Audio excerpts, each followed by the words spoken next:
नमस्कार, तुम्ही पाहताय मराठी मंडळी। मनोज जरांगे पाटील यांच्या बैठकीकडे आणि मराठा आरक्षणावर येण्यापूर्वी सध्या नको त्या विषयावर जे मीडियाला डायव्हर्ट केलं जातंय त्यावर डॉक्टर स्वप्नील चौधरी यांची एक कविता सध्या व्हायरल होते, चल दंगल समजून घेऊ।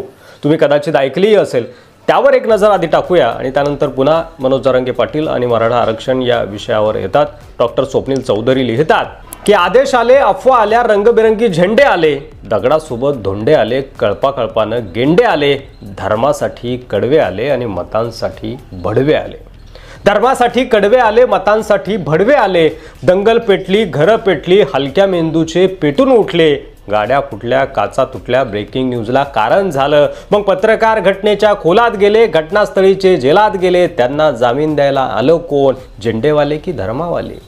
आले माय बाप आणि भाऊ, चल दंगल समजून घेऊ, चल दंगल समजून घेऊ।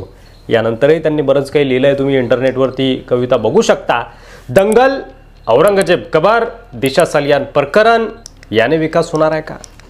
या सगळ्या गोंधळात संतोष देशमुख प्रकरण असेल, मनोज जरांगे यांचं आंदोलन असेल, मराठा आरक्षण असेल, ओबीसीचं राजकीय आरक्षणाचा वाद असेल, रोजगार असेल, महंगाई असेल, असे अनेक मुद्दे मागे पडत आहेत। अशा परिस्थितीत आता काल मनोज जरांगे पाटील यांनी मराठा आरक्षणाच्या दृष्टीने एक महत्त्वाची बैठक घेतली आहे आणि त्यांनी एक नवीन रोडमॅप, नवीन प्लॅन तयार केला आहे। ही बैठक पैठण फाटा या ठिकाणी छत्रपती भवन इथं पार पडली आणि या बैठकीत आगामी काळात मराठा आंदोलनाची धार तीव्र करण्याचा निर्णय घेण्यात आला।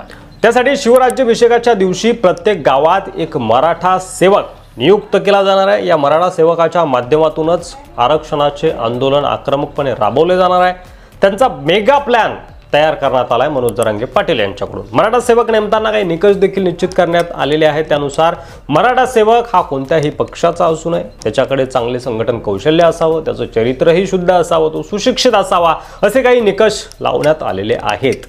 काही मराठा सेवक हे मराठवाडा, पश्चिम महाराष्ट्र, विदर्भ आणि खानदेश या विभागीय पातळीवर समाजाचं काम करतील आणि ते इथल्या मराठा समाजातील लोकांच्या अडचणी समजून घेतील। समाजासाठी निस्वार्थपणे हे काम करावं असं आवाहन मनोज जरांगे पाटील यांनी केलेलं आहे। आरक्षणाचा लढा याच माध्यमातून विजय मिळेपर्यंत पुढे सुरू ठेवायचा आहे असंही ते यावेळी म्हणाले। सरकारला यापुढे लोकशाही मार्गाने धडा शिकवण्यासाठी या माध्यमातून लढा उभा करायचा आहे असंही मनोज जरांगे पाटील यांनी स्पष्ट केलं।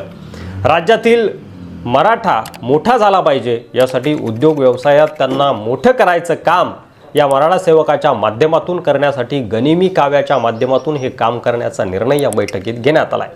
6 जूनच्या आत मराठा सेवकांची टीम तयार केली जाणार आहे। राज्याभिषेकाच्या दिवशी या मराठा सेवकांची घोषणा केली जाणार आहे। मराठा समाजाच्या बैठकीत हा अंतिम निर्णय आता घेण्यात आलेला आहे। या मराठा सेवकांचा आदर्श राज्यात उभा राहिला पाहिजे। मराठा समाजाच्या कुणबी नोंदीपासून समाजातील प्रत्येक अडचणी या सेवकांना गावागावात सोडवायच्या आहेत। गाव प्रमुख, तालुका प्रमुख, जिल्हा प्रमुख असं पद या सेवकांना नसेल, हेही यावेळी निश्चित करण्यात आलं। त्याचबरोबर मराठा आरक्षणासाठी मुंबईला जाण्याचा निर्णय ही मराठा सेवक गावागावात बसून घेतील। लढ्यासाठी तयार राहा, आपल्याला आपली शक्ती दाखवायची आहे असं यावेळी जरांगे पाटील यांनी म्हटलंय।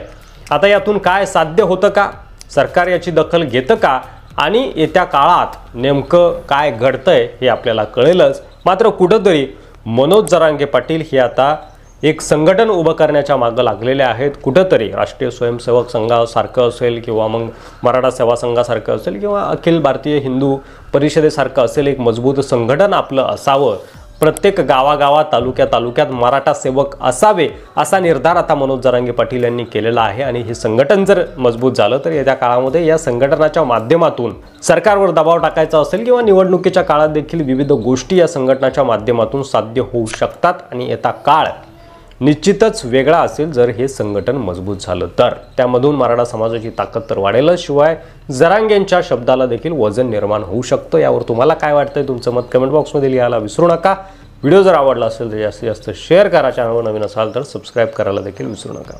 धन्यवाद।